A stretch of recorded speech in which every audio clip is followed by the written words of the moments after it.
ಪ್ರಿಯ ವೀಕ್ಷಕರೇ ನಮಸ್ಕಾರ. ನಮ್ಮ ಆರ್ಜೆ ಟಿವಿ ಚಾನಲ್ಗೆ ಸ್ವಾಗತ. ಬರ ಪರಿಹಾರದ ಬಗ್ಗೆ ಮತ್ತೊಂದು ಬಿಗ್ ಅಪ್ಡೇಟ್ ಒಂದು ಬಂದಿದೆ. ಹೌದು, ಅದರ ಬಗ್ಗೆ ಸಂಪೂರ್ಣವಾದ ಮಾಹಿತಿಯನ್ನ ಈ ವಿಡಿಯೋದಲ್ಲಿ ತಿಳಿದುಕೊಳ್ಳೋಣ. ಹೌದು, ಬರ ಪರಿಹಾರಧನ ಯಾವಾಗ ಬರುತ್ತೆ, ಹಾಗೆ ಎಷ್ಟು ಹಣ ಜಮಾ ಆಗುತ್ತೆ ಎಂಬುದರ ಬಗ್ಗೆ ಇಲ್ಲಿ ತಿಳಿದುಕೊಳ್ಳೋಣ. ಬರಗಾಲದಿಂದಾಗಿ ಬೆಳೆ ನಷ್ಟ ಅನುಭವಿಸಿರುವ ರೈತರಿಗೆ 2,000 ರೂಪಾಯಿವರೆಗೆ ಬರ ಪರಿಹಾರ ನೀಡುವ ಪ್ರಕ್ರಿಯೆ ಒಂದು ವಾರದಲ್ಲಿ ಚಿತ್ರದುರ್ಗ ಜಿಲ್ಲೆಯ ಚಳ್ಳಕೆರೆಯಲ್ಲಿ ಚಾಲನೆ ನೀಡಲಾಗುವುದು ಎಂದು ಕಂದಾಯ ಸಚಿವ ಕೃಷ್ಣ ಬೈರೇಗೌಡ ಅವರು ತಿಳಿಸಿದ್ದಾರೆ. ಸೋಮವಾರ ರಾಜ್ಯದಲ್ಲಿನ ಬರಗಾಲದ ಕುರಿತು ವಿಧಾನಸಭೆಯಲ್ಲಿ ನಡೆದ ಚರ್ಚೆಗೆ ಸಂಬಂಧಿಸಿದಂತೆ ಉತ್ತರ ನೀಡಿದ ಅವರು, ಪ್ರಸಕ್ತ ಸಾಲಿನ ಜೂನ್ನಲ್ಲಿ ವಾಡಿಕೆಗಿಂತ 57%, ಜುಲೈನಲ್ಲಿ 29%, ಹಾಗೆ ಆಗಸ್ಟ್ನಲ್ಲಿ 73% ಕಡಿಮೆ, ಹಾಗೆ ಸೆಪ್ಟೆಂಬರ್ನಲ್ಲಿ 10% ಹಾಗೂ ಅಕ್ಟೋಬರ್ನಲ್ಲಿ 65% ಕಡಿಮೆ ಮಳೆ ಆಯಿತು ಎಂದು ಅವರು ಹೇಳಿದರು. 85.95 ಲಕ್ಷ ಹೆಕ್ಟೇರ್ ಪ್ರದೇಶದಲ್ಲಿ ಬಿತ್ತನೆ ಗುರಿ ಇತ್ತು. 74 ಲಕ್ಷ ಹೆಕ್ಟೇರ್ ಪ್ರದೇಶದಲ್ಲಿನ ಬಿತ್ತನೆ ಮಾಡಲಾಯಿತು.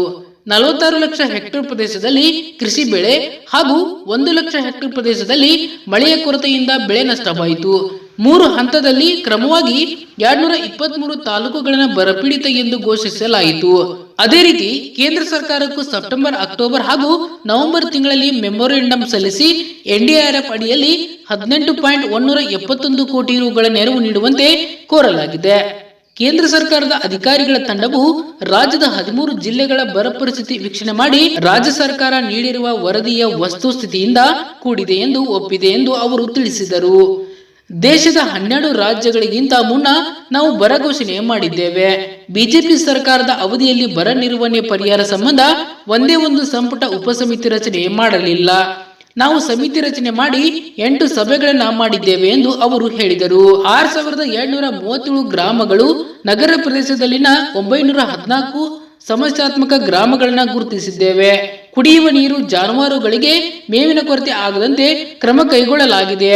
ಕುಡಿಯುವ ನೀರಿಗಾಗಿ ಖಾಸಗಿ ಬೋರ್ವೆಲ್ಗಳು ಹಾಗೂ ಟ್ಯಾಂಕರ್ಗಳನ್ನ ಬಾಡಿಗೆಗೆ ಪಡೆಯಲಾಗಿದೆ.